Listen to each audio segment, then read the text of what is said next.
৩৩৩৩ জন চা শ্রমিককে ঘর নির্মাণ করে দেওয়া হয়েছে ঘোষণা কৃষিমন্ত্রীর। চা শিল্পের উন্নয়নে জনজাতিদের যুক্ত করতে হবে জানালেন সমবায় মন্ত্রী। দুর্গাবাড়িতে নতুন চা বিক্রয় কেন্দ্রের উদ্বোধন করে এই ঘোষণাগুলো দিলেন রাজ্য মন্ত্রিসভার 2 সদস্য রতনলাল নাথ এবং শুক্লাচরণ নোয়াতিয়া। বর্তমান রাজ্য সরকারের সময়ে রাজ্যের চা শ্রমিকদের স্থায়ীভাবে বসবাসের জন্য পাট্টায় জমি প্রদান করা হয়েছে। তাছাড়া রান্নার গ্যাস সংযোগ, বিনামূল্যে রেশনেরও সুবিধা পাচ্ছেন তারা। সমাজের একেবারে অন্তিম ব্যক্তির কল্যাণে কেন্দ্র ও রাজ্য সরকারের যৌথ প্রচেষ্টায় বিভিন্ন প্রকল্প রূপায়ণ করা হচ্ছে। শুক্রবার দুর্গাবাড়ি চা বাগানে নতুন চা পাতা বিক্রয় কেন্দ্র এবং চা বাজারজাতকরণের নতুন প্যাকেটের উদ্বোধন করে একথা বলেন কৃষি ও কৃষক কল্যাণ মন্ত্রী রতনলাল নাথ। অনুষ্ঠানে বক্তব্য রাখতে গিয়ে কৃষিমন্ত্রী রতনলাল নাথ বলেন, চা উৎপাদনে আমাদের দেশের একটি স্থায়ী শিল্প। ভারতবর্ষ বর্তমানে বিশ্বের মধ্যে দ্বিতীয় বৃহত্তম চা উৎপাদক দেশ। ত্রিপুরা রাজ্য চা উৎপাদনে অনেকটা এগিয়ে রয়েছে। তিনি বলেন, রাজ্যের 52টি চা বাগানে কর্মরত 10,438 জন চা শ্রমিক সরকারি বিভিন্ন সহায়তা পাচ্ছেন। এখন পর্যন্ত 3,339টি চা শ্রমিক পরিবারকে প্রধানমন্ত্রী আবাস যোজনায় ঘর নির্মাণ করে দেওয়া হয়েছে। আপনারা জানেন যে এই যে চা সবচেয়ে বেশি উৎপাদন চীনে, কিন্তু চীন ধীরে ধীরে কমছে, ইন্ডিয়া ধীরে ধীরে বাড়ছে। 2021-22 যদি দেখি, 22-23 যদি দেখি যে চা উৎপাদন তো ইন্ডিয়া এখন এটা বেড়ে গেছে 22 লক্ষ মেট্রিক টন, এবং চীন কমে গেছে 24 থেকে কমে এসছে নিচের দিকে। তো চা একটা জনপ্রিয় জিনিস। অনেকে ভোরবেলা উঠলেই ভালো লাগুক আর না লাগুক, ভালো লাগুক আর না লাগুক এই চাটা দিয়ে,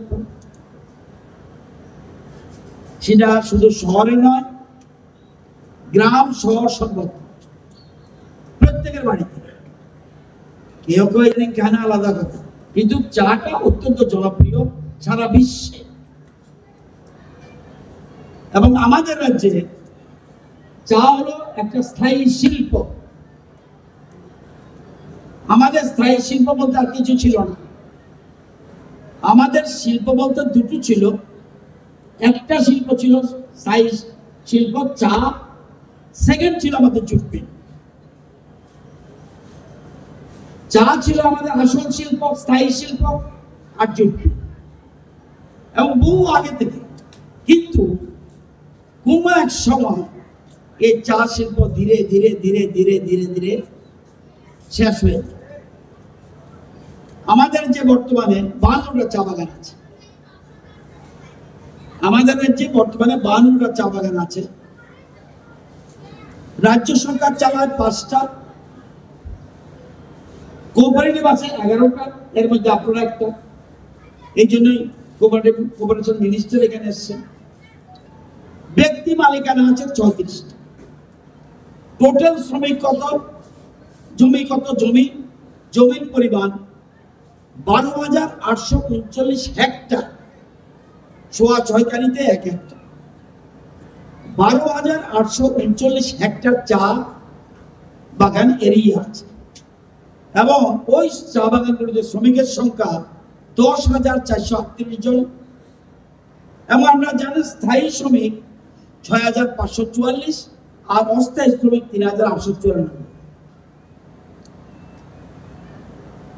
ত্রিপুরা সরকার যে বছর এ রাজ্যে বিজেপি পরিচালিত সরকার এসছে, তখন থেকে চার দিকে একটু নজর বেশি দিতে থাকে।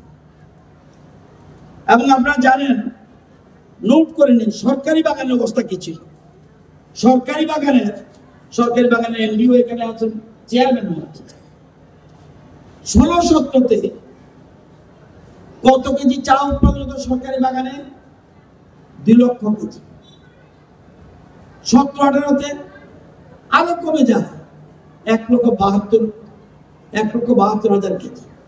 যে সরকার আসলো, চেঞ্জ হলো, এবার চেঞ্জ হয়ে গেল, 18-19 হয়ে গেল 2,98,000 কেজি, 19-20 হয়ে গেল 4,02,000 কেজি, এখন হয়ে দাঁড়িয়েছে 7,55,000 কেজি সরকারি বাগানে। তার মানে কি? এটা ক্রেডিট কার্ড। চা শ্রমিকদের যদি আপনি ভালোভাবে তাদের সাহায্য না করেন, শ্রমিকের মতো মনে করেন, শ্রমিককে ভাই মনে করতে হবে, শ্রমিককে বোন মনে করতে হবে, তাইলে আপনি পারবেন, নতুন পারবেন। এবং আপনারা জানেন যে এই সরকার আমাদের সারা রাজ্যের হিসাব যদি বলি, 17-18-তে কত লক্ষ কেজি চাল প্রদত্ত সরকারি বেসরকারি কোঅপারেটিভ, 70 লক্ষ কেজি, আর এখন হচ্ছে 90 লক্ষ কেজি। তাহলে এটা বুঝতে পারেন চা শ্রমিকদের প্রতি, চায়ের প্রতি সরকারের দৃষ্টিভঙ্গি কি। 1, 2, চা বললেই হবে না, চাকে প্রমোট করতে হবে, চাকে বিশ্বের বাজারে নিতে হবে, দেশের বাজারে নিতে হবে, দুর্গাবাড়িকে চেনাতে হবে, দুর্গাবাড়িতে রাষ্ট্রপতিকে আনতে হবে, দুর্গাবাড়িতে বিশেষ ব্যবস্থা করতে হবে, সারা বাগানগুলিকে জনসমক্ষে তুলে ধরতে হবে। তাহলে সরকার কি করলো? এই সরকার আপনারা জানেন প্রচারের জন্য করলো কি, মুখ্যমন্ত্রী চা শ্রমিক কল্যাণ প্রকল্পের মাধ্যমে, কোনদিন ভারতবর্ষে আছে কিনা আমি জানি না, ভারতবর্ষের কোথাও আছে কিনা জানি না, চা বাগান শ্রমিককে জায়গা দেয় বাগানের মালিক বা বাগান কর্তৃপক্ষ, তারা সেখানে কটেজ করে থাকে। আমাদের সরকার কি করলো যে না, তাকে জমির অধিকার দিতে হবে। দেখুন কোন ভারতবর্ষে কোন সরকার করেছে কিনা আমি জানি না, আমি আই এম ফিলিং প্রাউড, আমাদের রাজ্যের বর্তমান মুখ্যমন্ত্রী বা আগের মুখ্যমন্ত্রী, আই ফিলিং প্রাউড যে আমাদের সরকার কেন্দ্রের মোদীজির আশীর্বাদে সেখানে করলো কি, 3,561 জন শ্রমিককে 2 ঘন্টা করে জমির পাট্টা প্রদান করেছে। এটা ইতিহাসে বিরল ঘটনা।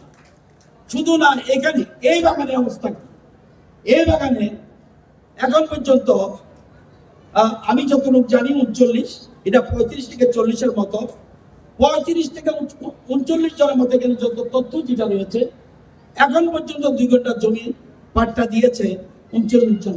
যদিও এটা প্রক্রিয়া জারি আছে, আরো ধীরে ধীরে প্রত্যেককে জমির পাট্টা দেবে দুর্গাবাড়ি চা বাগান সব সারা। অনুষ্ঠানে বক্তব্য রাখতে গিয়ে সমবায় মন্ত্রী শুক্লাচরণ নোয়াতিয়া বলেন, বিকশিত ভারত গঠনে সমবায়ের ভূমিকা অপরিসীম। বর্তমান সময়ে জনজাতিদের মধ্যে চা পান জনপ্রিয় হয়ে উঠেছে। চা শিল্পের উন্নয়নে রাজ্যের জনজাতিদের আরো বেশি করে যুক্ত করতে হবে বলে সমবায় মন্ত্রী অভিমত ব্যক্ত করেন। তিনি বলেন, বর্তমান সরকার মানুষের চাহিদা পূরণে যথাসাধ্য পরিকল্পনা নিয়ে কাজ করে যাচ্ছে। আজকে যারা এই দুর্গাবাড়ি চা বাগান সমবায় সমিতির সঙ্গে যুক্ত সমস্ত পরিবার এবং সমস্ত সদস্য এবং সমস্ত শ্রমিক, আপনাদের আজকে এই কর্মসূচি আমি ব্যক্তিগত পক্ষ থেকে আমি অসংখ্য ধন্যবাদ জানাবো যে আজকে নতুনভাবে বিগত দিনের বিগত সময়ে এই দুর্গাবাড়ি চা বাগান সমবায় সমিতি প্রায় 47 বছর ধরে আমরা বিভিন্ন অ্যাক্টিভিটিসের মাধ্যমে, বিভিন্ন কর্মসূচির মাধ্যমে আমরা বিভিন্ন সময়ে বিভিন্নভাবে জড়িত ছিলেন। এবং আজকে নতুনভাবে যে একটা ইনিশিয়েটিভ নেওয়া হয়েছে, উদ্যোগ নেওয়া হয়েছে, সেটা আমাদের বিশ্বাস থাকবে যে আগামী দিনে কিছু না কিছু ভালো করার উদ্যোগ এই আজকের চা বাগানে আমাদের বিভিন্ন অ্যাক্টিভিটিসের মাধ্যমে আমরা প্রায় 80 পরিবার আমরা এই চা বাগান, দুর্গাবাড়ি চা বাগান সমবায় সমিতির সঙ্গে যুক্ত এবং 380 ওয়ার্কার যারা শ্রমিক, আমরা এই বাগানের উপর নির্ভর করি। আজকে আপনারা জানেন আমাদের ভারতবর্ষের সকলের প্রিয় প্রধানমন্ত্রী নরেন্দ্র মোদীজির নেতৃত্বে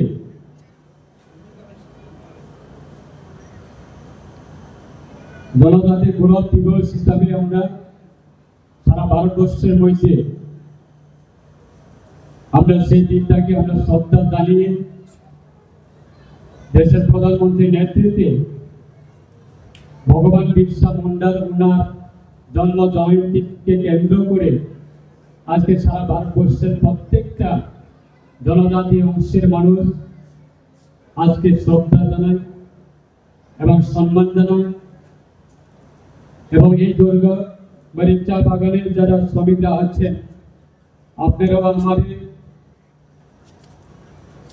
জনজাতি সম্প্রদায়ের মধ্যে আপনারাও মুন্ডা সম্প্রদায় এবং এসসি সম্প্রদায় রয়েছে এবং আদার সম্প্রদায় রয়েছে। একটা জিনিস আমাদের দেশের প্রধানমন্ত্রী উনি চাইছেন যে আগামী 2046-এর মধ্যে দেশের অর্থনীতি সেটাকে শক্তিশালী করা এবং বিকশিত ভারত নির্মাণ করার একটা স্বপ্ন। এই বিকশিত ভারত নির্মাণ করার স্বপ্নে আমাদের সমবায় সমিতি অত্যন্ত সে জায়গাতে ভূমিকা রয়েছে। এই সমবায় সমিতির আজকে সারা ভারতবর্ষের মধ্যে ভারত সরকারের এই দপ্তরের আজকে যিনি দায়িত্বতে রয়েছেন মাননীয় মন্ত্রী অমিত শাহজির নেতৃত্বে এই সমবায়ের মাধ্যমে গ্রামীণ অর্থনীতি সেটাকে শক্তিশালী করা এবং আমাদের রাজ্যের এই সমবায় দপ্তর, সমবায় সমিতি দপ্তর অত্যন্ত গুরুত্ব দিয়ে কাজ করছে। আশা রাখছি আগামী দিনে আপনারা যেভাবে উদ্যোগ আজকে নিয়েছে, আগামী দিনে অবশ্যই আমাদের এই দুর্গাবাড়ি চা বাগান সমবায় সমিতি এবং যারা এই সমিতির সঙ্গে যারা যুক্ত, সারা রাজ্যের প্রত্যেকটা মানুষের চাহিদা আজকে সেগুলি অবশ্যই পূরণ হবে বলে আমি মনে করি। আজকে দিনে দাঁড়িয়ে আমাদের জনজাতি অংশের মধ্যেও এটা কালচার তৈরি হয়েছে। 10 বছরের আগে আমাদের জনজাতির এলাকা যদিও যায়, তখন কিন্তু প্রত্যেকটা পরিবারের চায়ের চাহিদা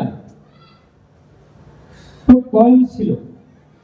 আর আজকে দিনে দাঁড়িয়ে যেগুলো জনজাতি অংশের এলাকা যান, যে গ্রামে 100 পরিবার যদি থাকে, 100 পরিবারের বাড়ির মধ্যে আপনি যদি যে কোনো সময়ে যান, আপনাকে চা দিয়ে, আপনাকে সম্মান দিয়ে আপনাকে ওয়েলকাম জানাবে।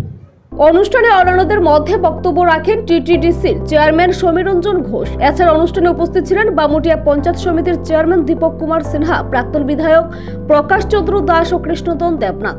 অনুষ্ঠানে স্বাগত বক্তব্য রাখেন দুর্গাবাড়ি চা বাগান শ্রমিক সমবায় সমিতি লিমিটেডের আধিকারিক হারদন চন্দ্র দাস এবং সভাপতিত্ব করেন সমিতির সদস্যা মনসা মুন্ডা। অনুষ্ঠান উপলক্ষে অতিথিগণ দুর্গাবাড়ি চা বাগান পরিসরে 2টি বৃক্ষরোপণ করেন। নিজস্ব প্রতিনিধি রিপোর্ট, এশিয়ান টাইমস।